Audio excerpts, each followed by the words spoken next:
அதானியிடம்தான் இந்தியாவின் ஆட்சி அதிகாரத்தையே பிரதமர் கொடுத்திருப்பதாக தமிழக காங்கிரஸ் தலைவர் செல்வ பெருந்தகை விமர்சித்துள்ளார். சென்னையில் செய்தியாளர்களிடம் பேசிய அவர், மோடி அதானி உறவு குறித்து காங்கிரஸ் பலமுறை கேள்வி எழுப்பியும் இதுவரை எந்த தெளிவான பதிலும் கிடைக்கவில்லை என்று தெரிவித்தார்.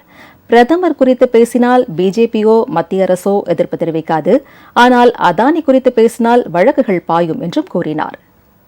அதானி குழுமத்திற்கு 10 ஆண்டுகளாக அரசு காட்டுகின்ற சலுகை, வரி தள்ளுபடி, கடன் தள்ளுபடி, விமான நிலையங்கள், துறைமுகங்கள், மின் உற்பத்தி செய்யும் நிலையங்கள், கிரீன் எனர்ஜி, இது எல்லாம் வாரி கொடுத்து ஒரு தனிநபரை உலகளவில் பணக்காரராகின்ற நோக்கத்தை நரேந்திர மோடி செய்து வருகிறார் என்று நாடாளுமன்றத்திலும் மக்கள் மன்றத்திலும் அரசியல் தலைவர்கள் தொடர்ந்து கேள்வி எழுப்பி வருகிறார்கள்.